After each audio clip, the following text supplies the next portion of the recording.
벌써 2년이 지났지만 그 2020년 1월 코로나 19 팬데믹이 본격적으로 시행되기 전에는 그 사람들이 그 사회 전반에 걸쳐서 이전과는 비교할 수 없는 그 변화하는 4차 혁명 시대를 맞이하고 있었어요.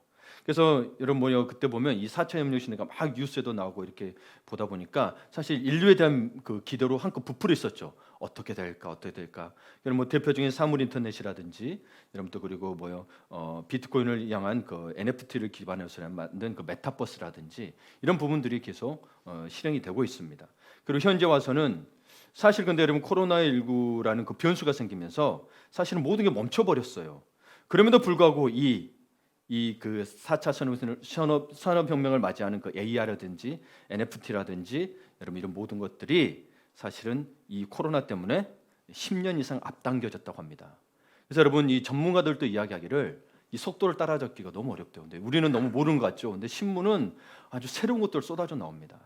저도 자료들을 찾아보게 되면 아주 그 여러분이 그 가상세계 하는 것들이 이런 게 현실과 가상을 합쳐서 AR이라 그래요. 증강현실이라 그래요. 이런 부분들이 확대되고요. NFT를 기반으로 해서 여러분 이것들 누가 침해할 수 없도록 거기에 대한 저작권이라는 이런 부분에 대해서 강화시키게 됩니다. 그래서 여러분 그 NFT 기반으로 한 그 어떤 작가의 작품은 그냥 여러분 카피 뜰 수 있어요. 근데 그게 인증이 돼 누구 거냐라고 딱 박혀 있어요. 그게 무려 800억이나 합니다. 예, 그리고 지금 아시겠지만 이름에 있는 그 팝아트 하시는 분들은 그 그림 하나를 다 인터넷으로 팝니다. 인터넷으로 받아서 그것들을 가지고 여러분 똑같이 복사할 수 있지만 저작권을 누가 그거를 변조를 할 수가 없어요. 그게 블록체인 기반이 그래요. 예, 확실히 내 거다라고. 그래서 여러분 이런 걸 예를 들면 여러분이 만약에 서울에 땅을 사놓은 게 있다고 합시다. 여러분의 문서로 돼 있잖아요. 근데 가상 현실과 이 현실을 맞추면서 그 땅의 주인이 또 따로 있어요. 인터넷 세계에서. 그걸 사고 팔아요. 그 문서가 인터넷에 또 있어요. 그럼 이 사람 거예요. 그 땅은 주인은 아지만 문서는 이 사람 거예요. 달도 그렇게 사고 팔고 있다는 거 아세요? 달의 주인이 없잖아요. 달을 갖다가 조각을 나눴어요. 그걸 가지고 이렇게 사고 팔아요. 여러분 생각도 못했죠? 예. 그런 시대가 되겠어요. 그래서 오히려 여러분 사실은 그런 시대들이 지금 그래서 대기업들은 다 그곳에 투자를 하고 있습니다. 부동산은 국가에 막 이렇게 경제적으로 흔들리게 하죠. 사실 부동산이 더 위험합니다. 국가를. 주식이나 이런 부분들이 사실 기업이 연구할 수 있도록 그렇게 R&D를 할 수 있도록 돕고하는 게 주식 같은 거 이렇게 해서 하는 거예요. 그래서 건강한 나라들은 미국 같은 경우는 거의 다 막 그렇게 합니다. 근데 우리나라는 좀 여러 가지가 문제가 있어서 사실 어려운 부분이 있고 이게 좀 순기능을 역할을 못하는 게 있습니다. 그만큼 시대가 변하고 있고 여러분이 모르는 그 분야에 있어서 엄청나게 발전을 하고 있습니다. 저는 그래도 뉴스를 보고 신문을 보고 자료를 찾아보면서 그걸 따라하고 있는 거지. 여러분 이렇게 저는 이제 세상 사람들이 그래 하다 보니 우린 전도 대상이 그런 사람들이잖아요. 그러면 그 사람들 어떻게 살아가고 있는지는 저는 분석을 해야 되거든요, 목사로서. 근데 그걸 모르고 그냥 교회만 오십시오 그러면 이 사람들이 이해를 못 해요. 삶과 현실이 삶과 신앙이 분리가 될 수밖에 없겠죠. 그럼 그 시대에 맞춰서 가기 위해서 우리는 비대면도 받아들이는 거고 모이기 힘쓰라는 성경의 말씀이 있지만 물론 모임을 대면을 지향합니다. 그러나 비대면을 무시해서는 안 되죠. 예. 그리고 홀로 사는 시대가 남아지면서 비대면이 더 활성화될 수밖에 없는 시대입니다. 그러면서 어떤 말도 나오냐면 비대면 시대에 공부를 해야 되는 게 하나가 더 늘었는데 말 공부를 해야 된대요. 왜냐하면 만나서 표정도 보고 있는데 화면은 잘 안 보여요. 그래서 어떻게 표현할지, 어떻게 문장을 쓸지, 어떻게 할지를 다 새롭게 해야 된다고 합니다. 예. 리더의 말것이라는 책에 나와 있어요. 그러나 여러분 어쨌거나 간에 이 코로나19에서 모든 게 멈춰졌고 어떤 면에서는 앞당겼다고 하지만 사실 다른 면에서 볼 때 코로나19를 다른 면에서 볼 때 인간이 얼마나 연약하고 무능한 존재인지 자각하는 계기가 돼야겠죠. 사실 그렇게 했어요. 그래서 무한 경쟁이라는 시대는 사실 옛날에는 여러분 보면 세미나나 뉴스에서 보게 되면 무한 경쟁을 좋게 표현했어요. 그런데 사실 여러분 그게 발전하기 위해서는 좋은 거지만 발전해서는 좋은 거지만 소득 주도 성장을 할 때는 중요하지만 여러분 사실 무한 경쟁의 깊은 자본주의 뒤에서는 뭐가 있냐? 밟고 일어서요. 사실은. 왜냐하면 돈을 벌어야 되니까 누군가는 못 벌어야 내가 버는 거거든요. 제한된 자원이 있기 때문에. 사실은 무한 경쟁을 그래서 통해서 뭐가 말살됐냐면 인간의 존엄성이 많이 말살됐죠. 그래서 노동자들이 도구화됐죠. 예. 도가 됐고 실제로 해서 예를 들어서 여러분 그래 뭐예요? 어디에 산업 현장에서 여러 가지 그 아픈 일들이 일어나고 있는 겁니다. 그리고 또 뭐가 파괴됐죠? 자연 질서가 파괴됐죠. 그러니까 여러분 이 국가에서 아무리 지금 지구가 온난화되고 한다 그래도 국가끼리 모여서 이게 정책으로 하지 않으면 이건 불가능합니다. 대기업은 돈 벌어야 되거든요. 기업은 돈 벌어야 되기 때문에 자원을 고갈시키고 자연 질서를 파괴할 수밖에 없어요. 안 그러면 자기들은 그 목적에 벗어나게 되니까 이윤을 추구하는 게. 근데 여러분 웃긴 게 뭔지 아세요? 우리가 친환경을 한다 그래도 사실 여러분 봐보세요. 플라스틱을 안 쓰고 종이를 쓰면 좋을 것 같죠. 근데 쓰레기 측면에서는 플라스틱을 안 쓰면 좋지만 종이를 만들기 위해서는 공장을 가동하고 펄프를 이렇게 하는 작업에서 탄소가 많이 발생이 됩니다. 사실은 그래서 어찌 보면 여러분 코로나 때문에 우리 이 기기들이 발달하고 종이나 이런 것들이 되고 없이 인터넷으로 서점들이 좀 망해 가잖아요. 아픈 일이지만 어찌 보면 또 지구의 온난화를 막는 길이기도 합니다. 그냥 또 기계를 만들면서 또 탄소가 방출이 돼. 이게 얽히고 설켜 있습니다. 근데 뭐가 많냐? 종이 생산량이 어마어마하게 많죠. 그러면서 지금 아시겠지만 아마존도 그래서 그 나무 그 수행량을 줄였습니다. 법적으로 이렇게 만들었어요. 왜냐하면 심각해지니까 지금 온난화. 그래서 최근에도 여러분 아시는 나라의 정상들이 좀 모여서 이게 하여튼 2도씩 올라가면 안 돼요. 2도가 올라가면 안 돼요. 1.5도를 유지할 수 있도록 지금 탄소 중립화를 위해서 여러분 제로화를 위해서 계속 애쓰고 있습니다. 국가 정책이 안 되면 이건 안 됩니다. 그러면 지구가 파괴돼요. 우리가 편하기 위해서 지구는 파괴되고 있었어요. 그게 하나님과 우리의 차이입니다. 인간 아무리 창조한다고 하면 창조가 아니에요.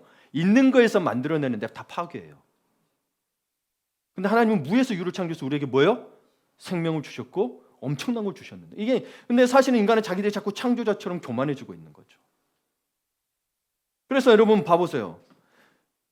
사실 그래서 이 코로나19를 통해서 여러분이 느껴야 되는 게 뭐냐면 코로나19가 인간이 초래한 재앙이에요. 어느 나라가 부인하고 있지만 재앙 맞아요. 근거가 다 있어요. 그런데 이것을 통해서 인간의 실상과 미래에 대해서 다시 생각하고 돌아서라는 잠시 멈춤의 시간을 주셨다라는 거죠. 자, 여러분 보시면 알겠지만 우리 에레미야서를 새벽마다 보고 있어요. 바벨론이 세계의 망치로 쓰임을 받았어요. 그렇죠? 그래서 이스라엘도 심판하는 도구로 사용됐어요. 그러나 그들은 다시 뭐예요? 멸망의 산이 되었죠.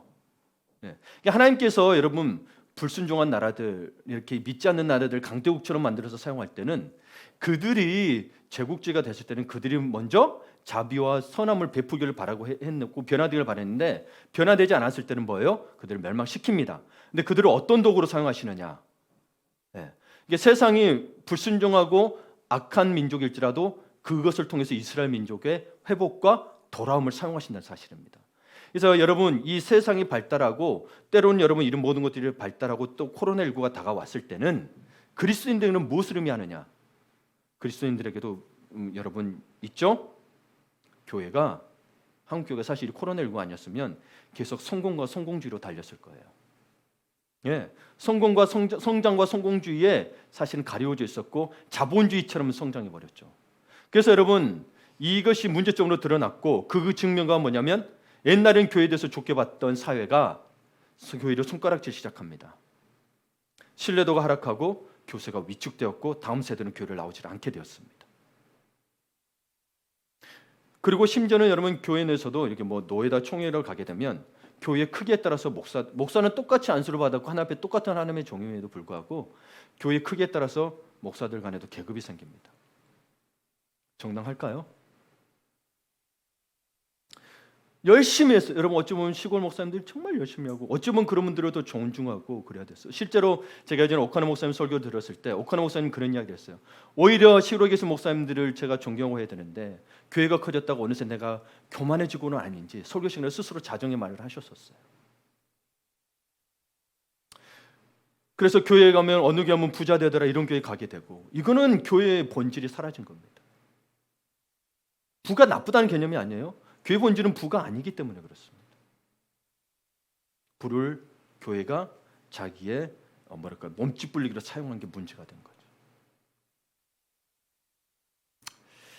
그러니까 여러분 코로나19 대유행이 되면서 오히려 큰 교회들이 작은 교회도 어렵습니다만은 큰 교회들이 자리가 많이 비고 그러면서 지금은 좀 자성을 하고 있다라는 거죠. 우리가 너무 성장주의로 달렸지는 않았나. 그러면서 목사님들도 스스로 자정하면서 더 복음에 가까울 수 있도록 이렇게 자세들을 잡아가는 걸 보게 됩니다. 자성의 목소리가 옛날보다 더 많아졌어요, 목사님들이. 옛날에는 그냥 아니 교회 우선 잘 두고 봐야지. 그래야 뭐 할 거 아니냐, 뭐 이런 거거든요. 과정이 빼버리고 무조건 교회가 커지는 걸로. 그러나 여러분, 만약에 코로나19 대응이 되지 않았다면 교세 확장이 마치 하나님의 축복으로만 여겨지고 무엇이든지 풍성해지기만 하면 좋은 것으로 여겨서 여전히 기복신앙을 못 벗어났을 거예요. 물론 여러분, 우리의 신앙 중에 기복신앙이 있습니다. 근데 우리는 신앙이 기복신앙의 목적이 아니잖아요. 네, 우리는 아니에요. 기복신앙은 그냥 하나님이 주시면 기복에 대해서 복에 주신다는 것은 주시면 받고 또 안 주시면 하나님 뜻이 있는 거고 그런 거지. 이게 목적이 돼서 자꾸 교회가 성장하게 되면서 교회는 그 자정 능력을 잊어버리고 오히려 손가락질 받는 타락한 교회가 되어버리고 만 거죠. 이게 가슴 아픈 현실이었습니다. 그러나 이 코로나를 관해서 그것들을 멈추고 그렇게 됐으니 여러분, 우리 아침마다 한국교회에서 기도하고 있잖아요. 목회적으로 기도하고 있잖아요. 그 기도들이 사실은 여러분 천천히 이루어지고 있는 겁니다. 예. 그런 것들은 짧은 시간에 이루어지지가 않아요. 그리고 여러분, 또 우리가 뭐 교회뿐만 아니라 우리 자신을 봐야 되는 게 뭐냐면, 여러분 이번에 그리스 알파벳 숫자의 그 순서에 따라서 15번째인 이번에 발견된 바이러스 이름이 오미크론입니다. 여러분, 이게 델타가 4번째인가 그래요. 여러분도 모르는 새에 15번째까지 가 있어요. 그래서 이번에 뉴스가 나오게 된 것은 이 코로나19 바이러스가 그 델타 변이보다 두 변이가 2배나 많아요. 그래서 32번의 변이를 거쳤고 단백질에 32개의 변이가 발견됐대요. 이렇게 변이 된 게. 그러다 보니까 이게 기존의 백신도 효과가 별로 없어지고요. 새 백신을 만들어야 돼요. 빨리 만들어도 석 달이고, 그러면 또 이게 상품화하려면 뭐예요? 더 걸리죠. 예. 지금 뭐 경구제 그 치료제가 나오는데 의미 없죠. 지금 유럽이랑 미국은 지금 셧다운했습니다. 다른 외부를 안 받으려서 이게 너무 강력해서. 물론 여러분, 백신도 나오고 치료제도 나와야 하는데, 다만 제가 우려하는 것은, 목사로서 우려하는 것은, 그리스도인에서 우려하는 것은, 이런 것들을 보면서 인간의 한계를 인정하고 절대자 창조주를 찾아야 하는데, 세균 하나도 정복하지 못하는 자신의 연약함을 발견하고 찾아야 하는데, 하나님보다 치료제만 기다리고 의지한다는 사실입니다. 치료제가 필요 없다는 게 아니에요. 하나님은 여전히 안 찾고 치료제만 나오면 돼. 치료만 나온 데만 있는 우리의 인간의 교만함을 보게 됩니다. 여러분, 이 치료제가 나오면 또 얼마나 이용할까요? 정치적으로, 경제적으로.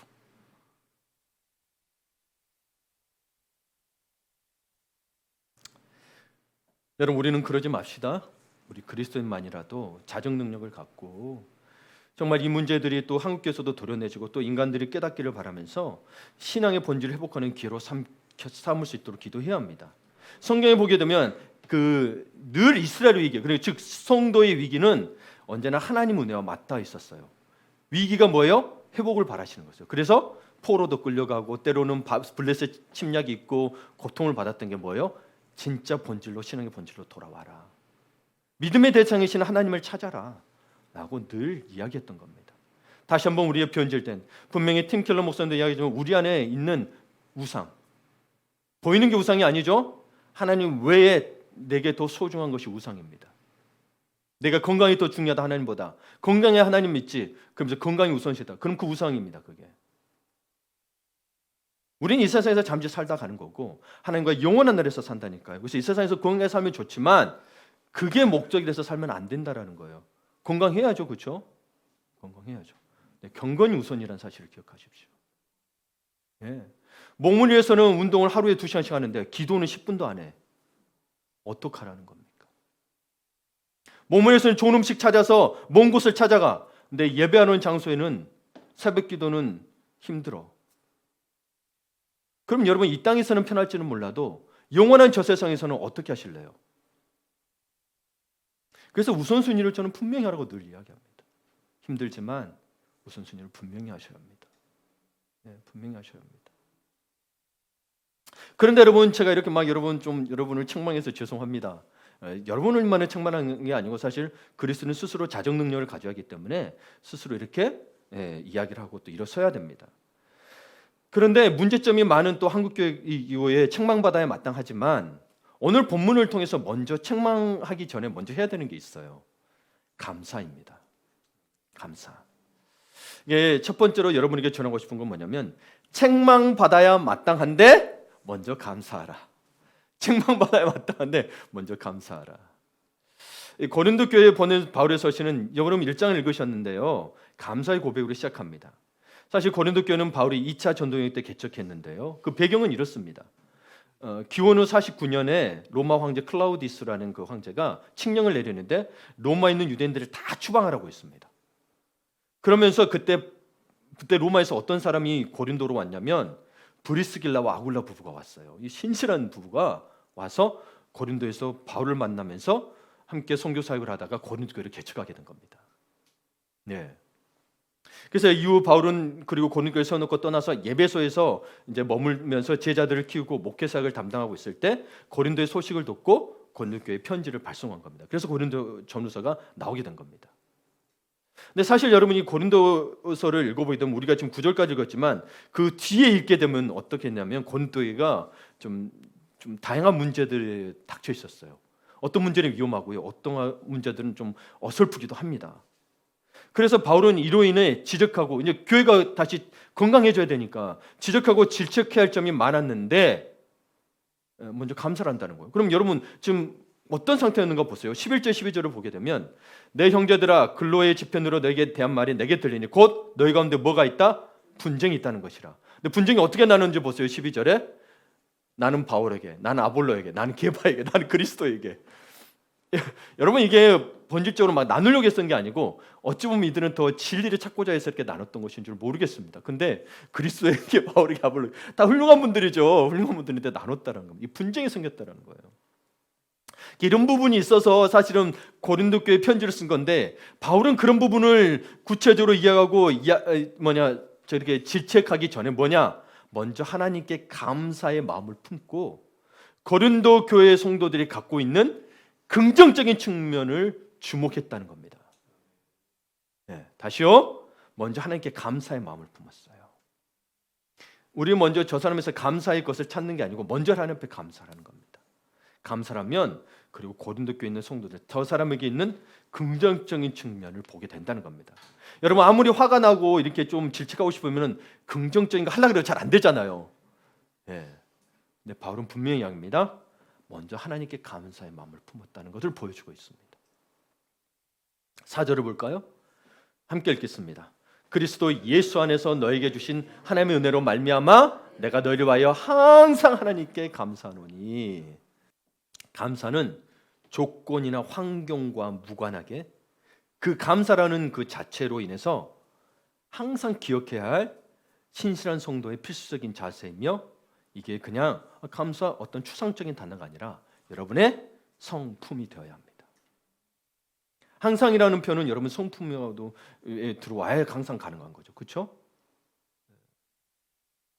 그래서 여기 바울의 고린도 교회 성도들이라는 감사 내용이 두 가지 나옵니다. 그냥 여러분 무조건 그냥 감사가 들으면 어느새 그게 건조해져 버려요. 내용도 없이 뭐 때문에 감사 그러면 그냥 감사할 수 있어요. 진심으로 감사만 할 수 있어요. 근데 감사해졌다는 건 이유가 있어서 감사할 거 아니에요. 오늘에서 감사 what, 감사 why는 감사의 내용이 있고 감사의 이유가 있다라는 거죠. 이유 없이 감사하게 되면 저 사람 나중에는 감사 안 할 수 있다는 거죠. 기분 나빠지면. 예. 그래서 우리 감사의 내용과 감사의 이유를 한번 보도록 하겠습니다. 무엇을 감사했는지. 첫째는 모든 언변과 모든 지식에 풍족한 것에 대해서 감사했습니다. 5절을 함께 봅니다. 이는 너희가 그 안에서 모든 일, 곧 모든 언변과 모든 지식에 풍족함으로 되어 있습니다. 이 언변에 대해서 여러분 좀 두 개 모든 지식도 필요한데요. 저는 언변에 대해서 좀 여러분에게 이야기하고 싶은데 이 언변으로 한국말로 번역한 헬라어 단어가 로고스입니다. 여러분 로고스는 여러분 요한복음 1장 1절에만 나오는 줄 알았죠, 그렇죠? 네, 근데 그건 아니고 요한복음 1장 1절에서는 하나님의 성육신하신 말씀을 가리키는 뜻으로 예수 그리스도에서 이야기했어요. 근데 원래 여러분 헬라어인 로고스는 원래 신학적 용어나 기독교적인 용어가 아니에요. 헬라 문화권의 용어예요. 네. 그래서 이 요한이 그 문화권의 복음을 전하기 위해서 하다 보니 그 사람들이 가지고 있는 단어 로고스를 사용해서 예수 그리스도를 설명한 겁니다. 예. 그러니까 원래 헬라어의 로고스의 본래 뜻이 뭐냐? 신을 닮은 인간의 본성을 이야기했어요. 신을 닮은 인간의 본성. 이들은 헬라가 이렇게 이성적 문화들이 발달했고 그리스 문화권에서 발달된 거거든요. 예. 그러면 그리스가 예전부터 아시지만 민주주의도 발달이 됐고, 폴리스라는 이런 그런 것들이 발달이 됐고, 그리고 많은 철학들이 발달했어요. 그래서 이들에게 로고스는 뭐냐? 합리적인 이성을 말했어요. 합리적인 이성. 이것이 신을 닮은 인간의 본성이다. 그래서 여러분 뭐예요? 인간과 가장 다른 차이가 뭐예요? 생각하는 거죠. 동물과 다른 차이가. 예. 그래서 합리적인 이성을 로고스라고 했어요. 그러니까 여러분 이 언변이라고 표현한 것은 인간의 이성이 합리적인 말로 표현된 것. 곧 뭐예요? 우리의 일반적인 언어들을 당시 일반적인 언어들이 이야기했던 거예요. 이것들이 합리적이었어요. 그러니까 바울은 하나님께 감사하는 내용으로 말과 지식에 풍성하고 뛰어난 고린도 교인들의 모습을 말했는데 이 말에 풍성했다는 건 뭐예요? 화를 내거나 언성을 높이지 않은 이성적인 언변을 이야기하는 거죠. 그렇죠? 여러분 봐보세요. 막 화내서 이야기하면 저게 이성적으로 보이나요? 아니죠. 그리고 그 지식에 대한 풍족한 지식은 성경적 지식, 그러니까 설교나 간증이나 이 모든 것을 포함한 대한 지식의 풍족함에 감사하다는 거예요. 그래서 고린도교는 간증이 넘쳤어요. 실제로 은사에 대한 부분도 풍성했고요. 그러면 여러분 저는 여러분 은사에 대해서는 여러분 많이 들었을 테지만 어떤 지식에 대해서는 여러분 우리 속으로 통해서 하고 있고 여러 가지를 하고 있죠. 해야 되는 게 맞는 거예요, 여러분. 어려우니까 안 한다. 가방끈이 짧으니까 안 한다. 이건 하나의 말씀은 그런 지식적인 우리가 쉽게 지식적으로는 배우지만 성령의 도심 오시면 깨달을 수 없다니까요. 그러니까 여러분은 여러분 서울대생도 다 믿을 수 없는 게 이 복음이고요. 여러분 가방끈이 아무리 짧아도 한글을 몰라도 믿을 수 있는 게 이 말씀인 거예요. 자꾸 세상적 기준의 그 수준으로 성경 공부를 해나 마냐로 평가하시면 안 돼요. 예. 이것으로 말미암아 여러분이 뭐가 되냐? 그 다음에 6절을 보게 되면 그게 생기는 되는데 그 넘어가기 전에 여러분이 해야 될 게 하나 있습니다. 아까 초반에도 이야기했지만 비드맨 시대에 필요한 공부가 뭐라 그랬어요? 말 공부. 좋은 문장, 말투들도 훈련이 돼야 되는 거죠. 이성적으로 이야기하는 거. 감정적인 것을 억누르고 할 수 있는 이 언변이 필요합니다. 이거에 대해서 바울이 감사했다는 거예요. 고린도 교회에. 특별히 저는 적용하고 싶은데 물론 여러분 이 언변에 대해서 이야기할 때는 이들의 합리적인 이성, 논리적에 대해서 감사한 거지만 여러분 이거는 좀 더 저는 확장을 시킨 겁니다. 우리가 이성적인 말을 함에도 불구하고 복음을 전함에도 불구하고 그게 안 되는 게 뭐냐면 감정적인 겁니다. 특히 뭐가 있냐면 욱하는 겁니다. 현대 사회를 살면서 우리는 수많은 감정을 경험하지만 실제 이 감정들 다 표출하고 살지는 못합니다. 근데 제가 이 욱이라는 표현을 쓴 게 뭐냐면 마침 제가 이제 여러 가지 책도 보지만 골고루 보고 있는데 우리 자녀들이 자기들끼리 싸우면서 자꾸 좀 화부터 내요. 그러면 얘들에게 잘못이 있는 게 아니고 부모에게 잘못이 있는 거 아닐까 생각을 하고 오은영 박사의 못 찾는 아이 욱하는 부모라는 책을 사게 됐어요. 못 찾는 아이 욱하는 부모. 거기 책에 보니까요. 나의 욱지수를 알아보는 체크리스트가 있어요. 욱지수. 여러분의 욱지수를 알아볼 수 있는. 근데 여러분 생각해 보세요. 우리 한국 사람들은 이런 농담도 합니다. 나는 욱한다. 고로 존재한다. 욱하지 않으면 사람이 아니라는 거예요. 무시당한다라는 거예요. 이럴 정도로 우리는 자주 욱해요. 그렇죠? 자주 욱하고 있다면 사실은 자존감이 낮은 거래요. 정신심리학에서는. 근데 여러분 한번 이거는 그렇다 치고 욱 체크리스트가 40개가 나올 거예요. 40개가 나오는데 나는 몇 개인가 빨리 지금 체크하면서 했어요. 손가락 발가락 넘어가면 체크 못해요. 저는 여러분의 생활에 이거라도 하나 고치면 좋겠다라는 거예요. 물론 지식도 풍성해야 되겠지만 우리는 말씀을 하나라도 적용해야 되잖아요. 지식으로만 알고 있고 삶에서 변화가 없으면 이거는 진짜 무용지물인 거예요. 욱이라도 좀 없애봅시다. 네, 욱이라도. 그렇죠? 자, 체크할 텐데 한 개당 3초씩 할 거니까 그냥 나는 그렇다. 대체적으로 그렇다면요. 그냥 체크하면 맞다라고 표시하면 돼요. 네. 거의 없다 그러면 아닌 걸로 보시면 돼요. 아셨죠? 자, 보겠습니다. 예. 1번. 먼저 이거 출처를 바뀔게요. 오은영 박사의 뭐예요? 못 찾는 날이 욱하는 부모라는 책에서 발췌한 거예요. 예. 이게 절대적인 건 아니지만 한번 봐보세요. 그래도 거의 실제적이긴 합니다. 운전하다가 자주 짜증을 내는 편이다. 빨리 체크하세요. 운전하시는 분들. 네. 식당에서 음식이 늦게 나오면 짜증이 난다. 누가 말대로 하지 않으면 짜증이 난다. 의견이 부딪힐 때 내 의견이 옳다고 생각될 때가 많다. 시간에 쫓기면 많이 조급해진다. 할 일이 많으면 짜증이 난다. 집이 지저분하면 짜증이 난다. 너무 춥거나 더우면 짜증이 난다. 두세 번 같은 말을 했을 때 아이가 듣지 않으면 짜증이 난다. 여러분, 아이를 다 키우는 부모들은 지금 아이를 키웠을 때도 생각해 보세요. 아셨죠? 그게 여러분 아이가 있었을 때 나타나는 거, 없을 때는 안 나타날 수도 있어요. 근데 이거는 체크해 주셔야 돼요. 바쁠 때 아이가 자꾸 부르면 짜증이 난다. 아이가 빨리빨리 하지 않으면 화가 난다. 아이가 말대꾸를 하면 기분이 나쁘다. 아이가 나를 부르는 소리가 가끔 귀찮다. 아이가 징징대면 화가 난다. 제가 좀 이런 게 있어요. 14번은. 15번, 아이가 울기만 하면 가슴이 너무 아프다. 여러분 솔직하게 하셔야 돼요. 지금 발표는 안 할 거예요. 그래야 여러분이 그것들을 내려놓고 여러분을 고칠 수가 있는 거예요. 16번, 별것 아닌 일도 아이의 요구를 못 들어주면 마음이 불편하다. 이게 마치 부모의 마음처럼 하지만 하여튼 여러분 그렇다면 그걸 체크해 주세요. 아이가 조금만 힘들어해도 마음이 너무 괴롭다. 가끔 아이가 이기적이라고 느껴진다. 저는 이걸 느껴요. 아이에게 더 잘해주지 못하는 것이 항상 너무 미안하다. 지금 내 상황이 회사를 다니거나 전업주부이거나 다 포함되어 불행하게 생각된다. 부모가 내게 조금만 더 신경 썼더라면 지금 나는 훨씬 더 잘 됐을 것이다. 나의 어린 시절을 생각하면 마음이 아프다. 아이가 내 성격을 닮은 것이 싫다. 아이가 배우자의 성격을 닮은 것이 싫다. 우리 아이는 짜증이 많은 편이다. 다른 집 아이보다 우리 아이가 훨씬 까다로운 것 같다. 나는 육아를 도와주는 사람이 없어 불행하다. 나는 속은 여린데 겉으로는 세고 강한 것처럼 행동하는 경향이 있다. 내가 정한 규칙에서 벗어나면 막 화가 난다. 나는 무시당한다는 생각에 기분이 나빠질 때가 자주 있다. 나는 거절당하면 화가 난다. 나는 부정적인 평가에 화가 많이 나는 편이다. 나는 기다리는 것이 너무 싫다. 나는 내가 봐도 걱정이 좀 많은 편이다. 나는 돌발 상황에 스트레스를 많이 받는 편이다. 나는 돈에 관해서 많이 철두철미한 편이다. 병원에서는 별 이상이 없다는데 나는 몸이 자주 아프다. 그래 증세를 보세요. 그냥 어떻게 아픈 게 아니고 이 증세 내가 5가지 증세를 말하는 거예요. 근데 병원 가면 별 이유가 없대요. 신경성이라고 표현을 합니다. 아셨죠? 예. 나는 아플 때 누가 건드리면 짜증이 난다. 나는 다른 사람의 삶이 늘 부럽다. 나는 남이 잘 됐다는 소리를 들으면 솔직히 배가 아프다. 예, 좀 속상하다는 의미예요. 진짜 배고프다는 것보다 속상하다는 의미예요. 예. 자, 선거 10개씩 분일까나 우리 또 저기 미디어 팀에서 넣어놨는데 20개가 넘어간다는 소리예요. 예, 이 말의 뜻은 그렇죠. 20개가 넘어간다는 소리예요. 솔직하십니다. 여러분 솔직하게 하셔야 돼요. 그래서 여러분 저도 하면서 어땠냐면 제가 몰라서 하고 있던 것도 있었어요. 때로는 진짜 습관적으로 하고 있던 것도 있고. 근데 몰라서 하는 건 고칠 수 있잖아요, 그렇죠? 그러면 고칠 수 있어요. 그래서 여러분 개수를 이제 여러분 속으로만 하세요. 저는 좀 이야기할게요. 그래도 저는 했으니까 저는 10개 나왔어요. 다행이죠, 감사하죠. 저는 한 이거 보면서 처음에 두려워서 할까 말까. 30개 나오면 어떡하지? 그래서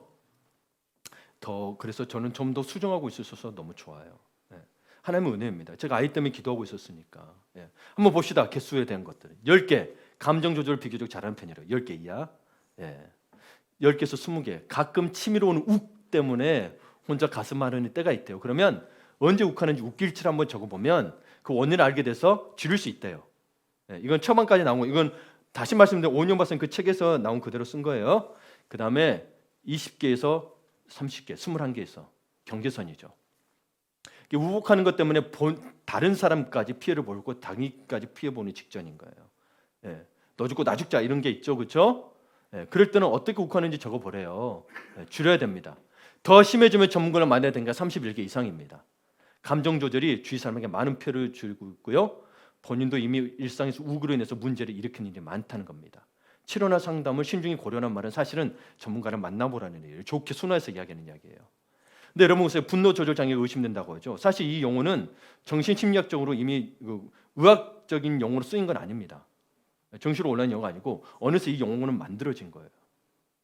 이게 정식 병원 용어가 아니에요. 의학 용어가 아니에요. 지금은 근데 이거 쉽게 쓰이고 있죠. 자, 나는 분노 조절 장애가 있다고 손들지 마세요. 근데 몰라서 그럴 수 있는 게 있다니까요. 그 부분을 체크하시고 한번 고쳐보세요. 그러면 만약 필요하신 분은 제가 그래도 타이핑 줘서 만든 거니까 다른데 그 책에 있는 걸 발제해서 한번 함부로 하면 안 되거든요. 저작권이 있기 때문에. 근데 필요하면은 제가 다시 한번 보내드려서 여러분 체크할 수 있도록 해볼게요. 예, 예. 아셨죠? 이런 거 보면서 우리 욱하는 거 좀 내려놓읍시다.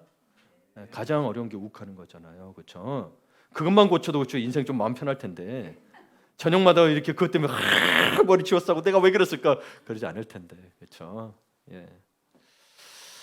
자, 그리고 또 있습니다. 사실은 이 부분은 여러분 개인적인 대한 부분이지만 바울이 이야기하는 그것은 뭐냐면은 공동체 가운데서 이야기를 하고 있어요. 공동체 가운데서 먼저 부정적인 것을 언급하는 것에 대해서 이야기를 하고 있는 건데 사실 이렇게 되게 되면 아시겠지만 대화나 소통의 물꼬를 닫아버리게 됩니다. 근데 여러분 근데 특별히 그래도 몰라서 하신 분들은 고치면 되는데 특별히 여러분 말버릇에 있어서 그게 아니라 라고 이 어투를 자정수하시는 분은 조금 많이 고치셔야 합니다. 이게 부정적인 그것이 이미 가지고 있는 그 대표적인 증세래요. 누가 이야기하면 그게 아니라 물론 틀린 말 할 수도 있어요. 그게 아닐 수도 있죠.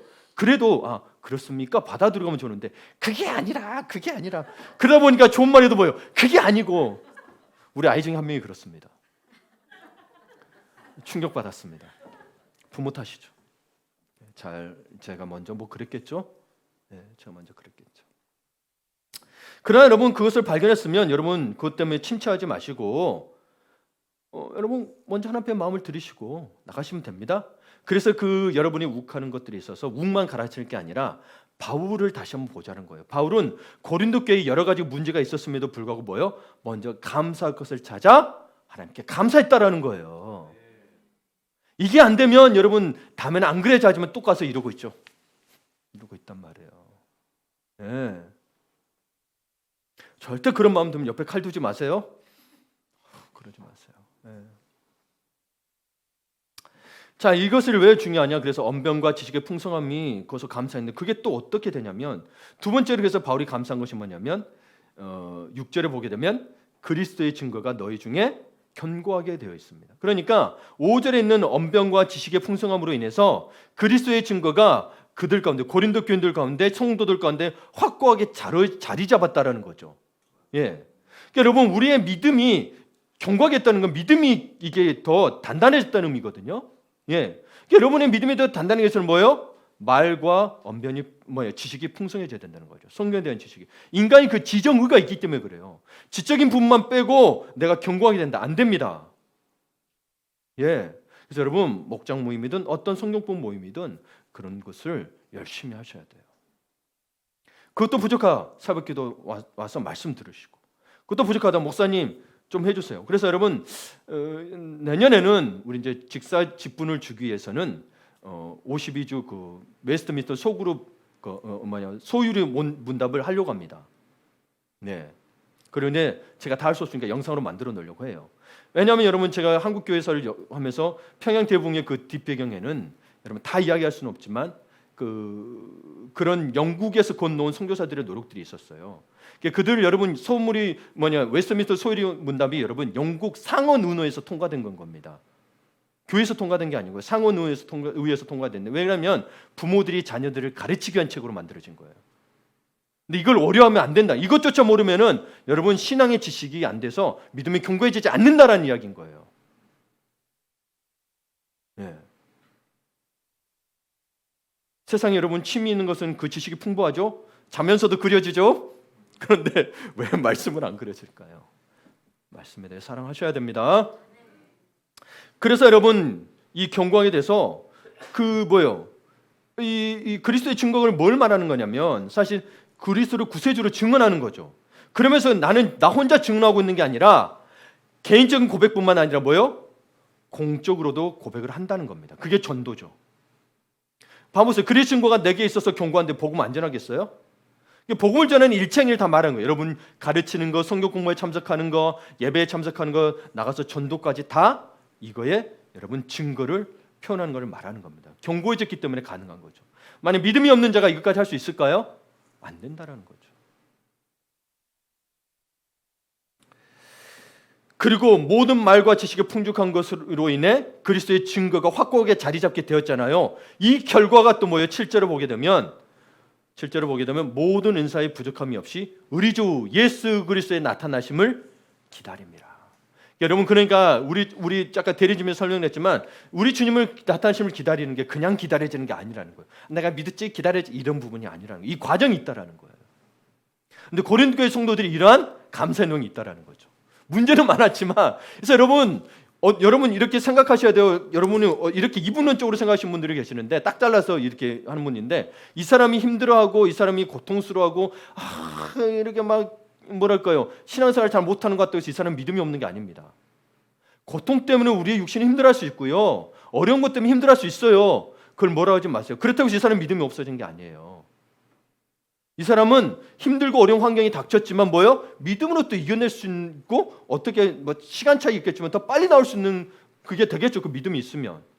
근데 여러분, 저 사람이 힘들어한다고 해서 때로는 저 사람 맨날 아이고 불편한다고 해서 믿음이 없는 건 아니라는 거예요. 그래서 여러분 섣불리 판단하지 마시고, 사람이 다 감사하고, 물론 항상 기뻐하라 범사에 감사하는 거는 그러지 못하니까 나온 말이지, 그래서 나온 말은 아니잖아요. 그렇죠? 우리가 너무 성급하게 성도들에서 생각하지 말자. 이웃들에서 저 사람 힘들면 기도해 주자. 믿음이 있기 때문에 일어날 거야. 그렇죠? 그래 봐야 되지. 힘들어하니까 아이고 저 왜 또 저래? 이러지 마시라는 거예요. 시간 차이가 있을 수 있다니까요. 근데 이제 그 중에는 믿음이 없어서 그런 분도 있겠지만, 그런데 우리가 믿음을 어떻게 판단하겠습니까? 그렇죠? 우리는 다 기다려 줘야 되죠. 바울처럼 먼저 감사함을 찾자라는 거죠. 자녀에 대해서도, 남편과 아내에 대해서도 마찬가지예요. 바울은 공동체에게 준 이야기지만 여러분, 이 모든 적용은 여러분의 일상에 다 적용이 돼야 되는 거죠. 그렇죠? 자녀에게, 남편에게, 아내에게. 네, 아파하지 마시고, 그래도 그 감사함을 찾아보세요. 그러면 행복할 거예요. 그리고 하나님이 앞으로 여러분에게 더 은혜의 길들을 열어주실 거예요. 아멘. 예. 그리고 뭐 하게 되냐? 그러게 되다 보니 우리는 이제 결국에는 왜 그럴 수 있느냐면, 거는 뭐냐면, 믿음이 견고해지게 되면은 그러면 그 모든 은사에 부족함이 없게 된다. 사실 하나님께서는 우리 모두에게 교회마다 은사를 주셨어요. 근데 그 은사는 어떻게 나타나야 되느냐면, 그렇게 나타나야 진짜 은사인 거예요. 하나님께서 교회에 은사를 주실 때는 그 은사를 사용해서 다른 성도의 부족한 부분을 채우고 성도를 세우고 성도를 섬기기 위함인 거예요. 나만 잘 믿으면 돼가 아니에요. 나 안 되는데 어떻게 해요? 그러면 아직 어린아이 같은 신앙인 거예요. 그러면 그 사람을 뭐라고 하지 마시고 아직 어린아이 같은 신앙이니 잘할 수 있도록 해서 말씀과 기도로 영양분을 공급해 줘야 되죠. 네. 교회는 그러기 위해서 있는 겁니다. 가르치고 서로 도와서 갈 수 있도록. 질책하기 위해서 있는 기관은 아닙니다. 네. 그러면 그렇게 하다 보니 어떻게 해요? 어떻게 되냐면 이제 그리스도 나타나심을 기다리게 되는 거죠. 이게 믿어지는 거예요. 믿어지니까 여러분 언제 오실지 모를 주님을 기다리는 거예요. 저기 언제 온다더라, 몇 월 며칠로 온다더라, 이거 말고 그분이 오심을 기다리니 뭐예요? 성도들을 사랑하며 최선을 다하고 사는 거죠. 그래서 종말론적 사고는 뭐예요? 내일 종말이 올지라도 뭐예요? 오늘 나는 한 그루의 나무를 심겠다라는 거죠. 내게 주어진 것들을 가지고 사람들을 사랑하고 살겠다라는 거죠. 내일 종말이 오니까 처박혀서 들어가서 산에 가서 기도하자, 교회 모여서 막 집회하자, 이게 아니라니까요. 주님의 오심을 기다리는 자들은 그거 하지 않아도 주님의 부르심에 응답하여 올라갑니다. 네. 근데 많은 이들이 그때 오면 그때 가서 믿어보려고 와서 이제 회개하고 막 그러는데, 그것도 필요하죠. 사실은 그런 자들을 위해서 필요하죠. 하나님의 은혜는 다 포함이 되니까. 그렇지만 우리는 그러지 말자는 거죠. 내려온다라고 우리 하나님 아버지가 알려준 적은 없지만 만약 그랬다고 치다고 해도, 그러니 우리 모여서 하루 종일 예배합시다, 그게 아니고 여러분 남편하고 아내 서로 사랑하고 자녀들 학교 보내고 일하고 오세요. 예. 어디 산에 가서 우리 그러니 다 팽개치고 재산 다 갖다 바치고 예배하지 아니라니까요. 그런 잘못된 걸 가지고 있으니까 종말을 기다리니까 그러는 거지. 우리는 종말을 기다리는 게 아니고 누구를 기다려요? 주님을 기다리는데, 우리를 사랑하시고 우리를 구원하신 주님을 기다리는데 종말이 어떻게 오든 무슨 상관이에요? 네, 무슨 상관이에요? 그분이 오시면 되는 건데.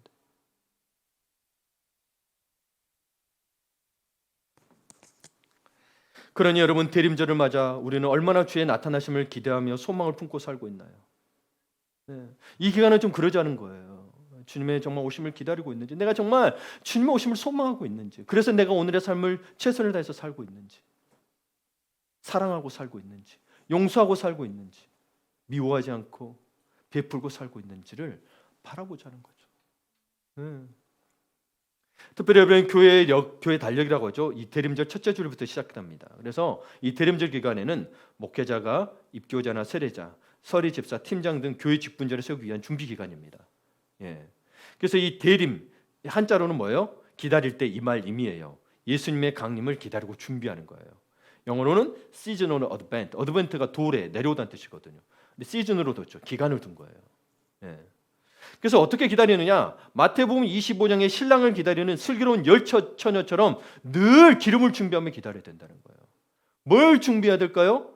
성령의 충만함으로. 그 기름은 여러 가지 의미가 될 수 있습니다. 여러분, 말씀에 순종함의 기름이 될 수 있고 사랑함의 기름이 될 수 있죠. 그러나 미련한 열처녀는 어떻게 했어요? 기름을 준비하지 않았죠. 오실 때 되면 하겠다 그랬는데 기름이 다 떨어져 버렸는데 준비가 안 돼 있어. 근데 마침 그때 오셔. 그래서 신랑을 못 맞이하고 슬기로운 열처녀만 신랑을 맞이하게 되죠. 그러니까 여러분, 늘 깨어서 기도하란 말은 그런 거 되는 거예요. 말세의 징조가 보이면 기도해야지. 말세의 징조 우리가 생각할 때는 여러 번 보였어요. 그렇죠? 그렇다고 해서 오셨던 거 아니에요. 인간의 어떤 그 환경 파괴로서 그렇게 될 수도 있는 거고, 그건 모른다라는 거죠. 어떤 징조가 어떻게 다 될지는 주님이 주인이 결정하는 거죠. 그렇죠? 징조가 있다고 말씀하셨지. 그렇다고 징조가 돼서 곧바로 오냐? 아니라고. 그런 적은 없어요, 성경에. 사실 여러분, 어떤 세상의 징조 보임보다도 우리 인생 자체가 지옥이면 다 말세 아닌가요? 아무리 다 잘 먹고 잘 살고 뭐 태평성대로 하더라도 내가 인생이 지옥 같으면 그럼 더 살고 싶겠어요.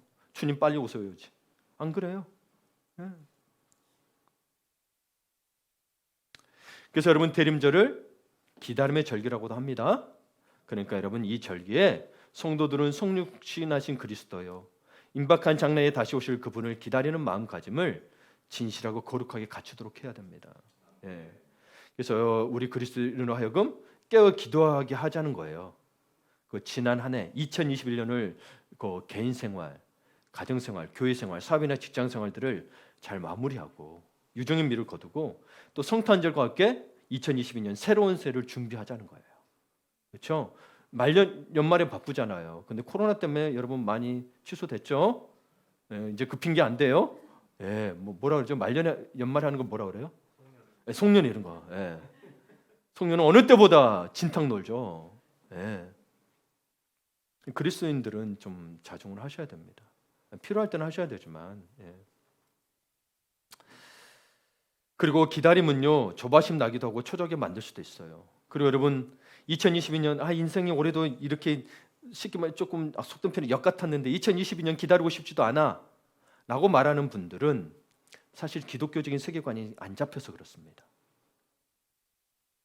내 인생 이렇게 살아봐 2020년 기다려 뭐예요? 여러분, 주님은 오신다니까요.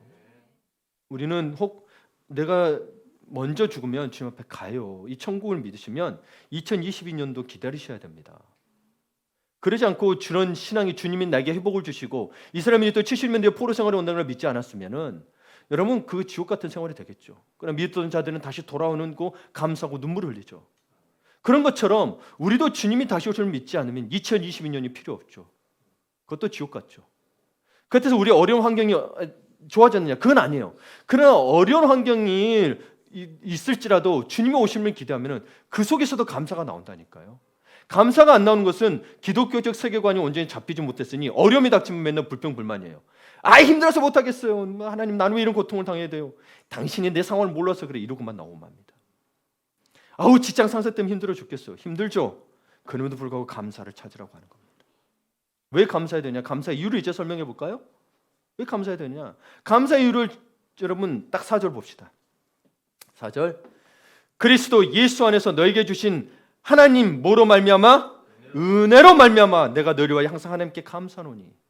감사의 내용은 있었는데 그 감사의 내용이 뭐로부터 나왔어요? 하나님의 은혜로. 건덕교회가 질책받고 책망받아야 하지만 여러분의 있는 동료가 남편과 아내가 나를 힘들게 해서 때로는 책망받고 질책받아야 하지만 감사하는 이유가 뭐예요? 하나님의 은혜로. 내게 모든 그래서 저는 여러분이 계속 늘 이야기합니다. 은혜로부터 주님 앞에 고백한 그 십자가 은혜로부터 출발하는 것, 내가 구원받은 은혜로부터 시작하지 않으면 신앙이 견딜 수 없을 것이다. 이겨내지 못한다. 끝까지 못 간다. 저는 수차례 이야기했습니다.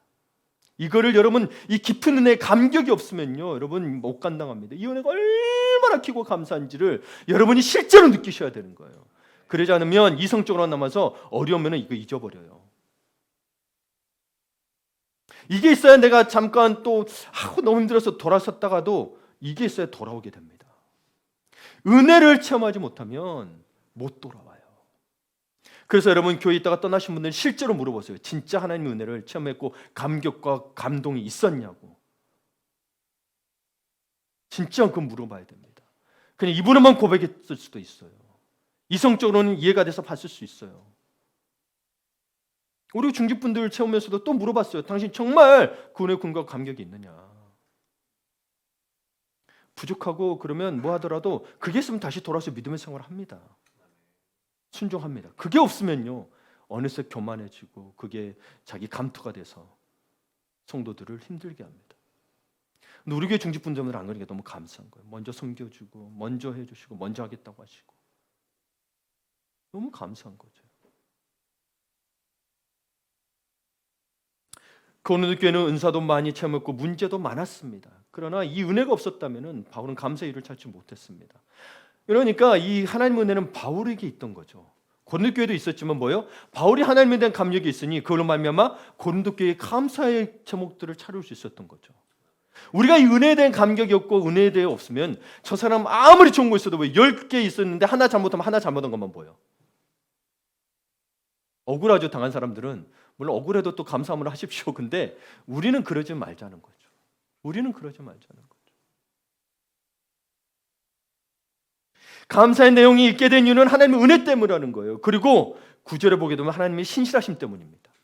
하나님이 변치 않으시고 지켜주시는데 어느 정도까지 해주셨냐면은 9절을 볼까요? 9절을 볼게요. 이게 8절 9절 함께 보시죠. 8절 9절 8절부터 볼게요. 주께서 너희를 우리 주 예수 그리스도의 날에 책망할 것이 없는 자로 끝까지 견고하게 하신대요. 여러분 그 믿음에 대해서 견고해지고 그러게 되면 뭐예요? 책망할 것이 없게 하시고 그 다음에 이 정말 은혜, 이게 하나님의 자녀됨의 특권인데 너희를 불러 그의 아들 예수 그리스도, 예수 그리스도 누구예요? 하나님이세요. 우리 주와 더불어 교제하게 하시는 하나님은 미쁘시다. 미쁘시다는 뜻이 영어로 faithful이에요. 신실하다는 뜻이에요. 예.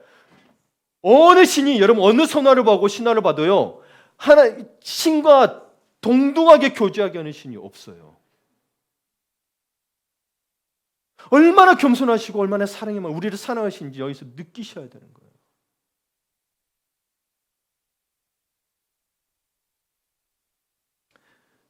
우리를 불러 그의 아들 예수 그리스도 우리 주와 더불어 교제하게 하신다는 거예요. 어떻게 그게 가능해요? 너무 여러분 나는 죄인인데 이분 너무 거룩하시는데 주님의 은혜로 가능하게 해주셨다는 거예요. 이것이 우리를 향한 그분의 신실하신 사랑을 보여주는 거예요. 여러분 여러분 봐보세요. 아무리 친하다 그래도 봐보세요. 형제가 아니라 하더라도 내 자식처럼 못 대합니다. 남의 자식 할 수 있어요? 그 마음은 그래요. 근데 안 돼요. 내 자식 먼저 하겠다. 그리고 만약에 이게 편애가 될까봐 데려온 자식을 더 한다 그래도 뭐예요? 내 마음에는 늘 내 자녀에게 먼저 가 있죠. 근데 주님은 하나님 그게 아니라요. 동등되게 교제수들 해주셨다라는 거예요. 하나님만이 가능한 거예요. 얼마나 우리 사랑하는지 아시겠죠, 그렇죠?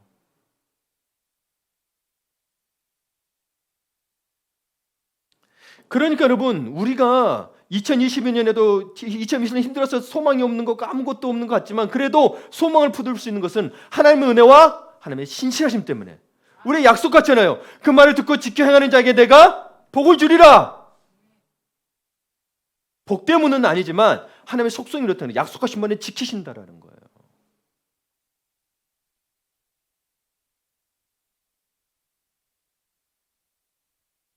특별히 여러분 바울은 성령의 사람이었습니다. 성령의 사람은 감사함으로 기도합니다. 여러분 기도하고 계시죠? 특히 기도할 때 감사 늘 하시기를 바랍니다. 불평 분만은 세상의 방식이고 감사는 하늘의 언어임을 잊지 마시길 바랍니다. 말씀을 마무리 짓습니다. 이번 11월 중순에 목회 데이터 연구소에서 기독교인들의 감사 활동에 대한 통계를 발표했습니다. 11월 16일인가 신문에 기독일보인가 올라왔어요. 근데 여기 보니까 우선 고난 가운데 힘들고 어려울 때 감사 기도한 경험이 없는 개신교인이 무려 46%나 된다고 합니다. 이게 왜 그러냐? 기독교적인 세계관이 없기 때문이죠.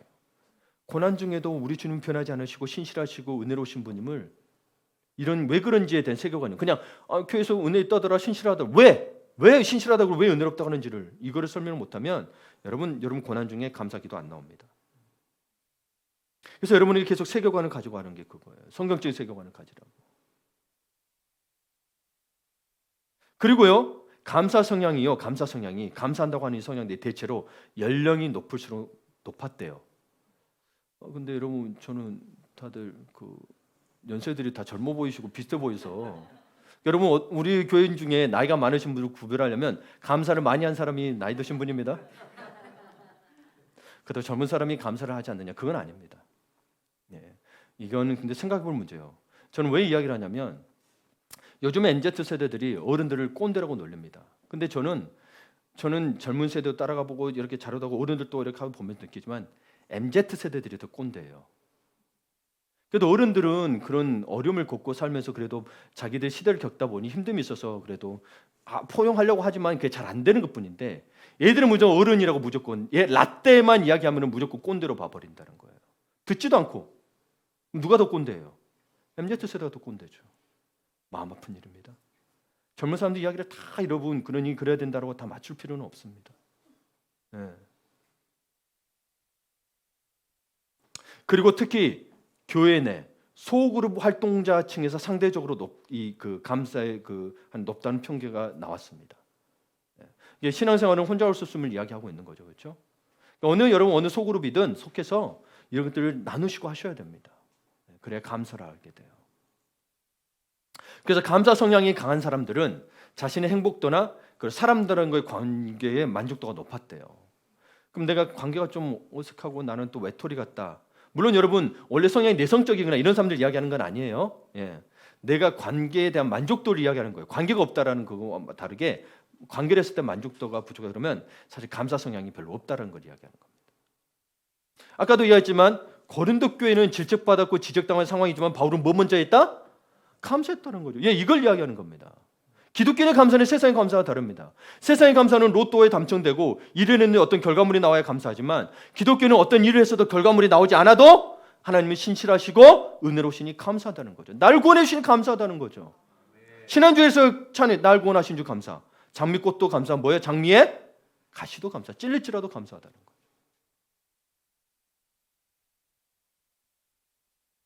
특별히 여러분에게 저는 삶에서 어떻게 중요할지에 대해서 하나 줬습니다. 욱하지 말라. 그것부터 하나라도 해보자는 거예요. 오늘 들은 거 다 하기에는 너무 벅찰 수도 있어요. 하나만 해보자 우선. 욱하지 말자. 특별히 언변, 이 말은 마음에서부터 나옵니다. 좋은 말이라도요 마음에 비꾸는 게 있으면 이렇게 날카롭게 나와요. 그렇죠? 건조하게 나온다든지. 여러분 다 압니다. 인간은. 그러니까 여러분 당신의 말이 건강하게 표현되지 않는다면 감사의 능을 먼저 찾아보세요. 감사는 늘 찾아보세요. 마지막으로 우리 개개인뿐만 아니라 한국교회는 하나님의 은혜가 아니면 설 수 없음을 겸손히 고백하고 겸손히 낮아지고 감사함으로 살아야 됩니다. 그러니까 여러분 또한 그 낮아져서 또 뭘 해야 되느냐? 다시 오실 주님을 기다리는 종말론적 신앙을 회복해야 한다는 겁니다.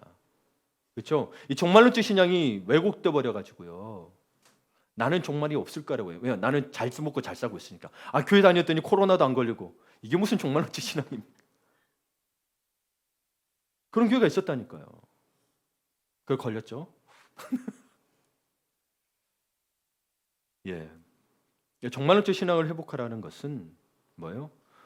내 주님에서 오늘도 열심히 살겠습니다. 최선을 다해서 주님을 섬겼습니다는 의미입니다. 예. 그런 여러분 되시기를 축복합니다.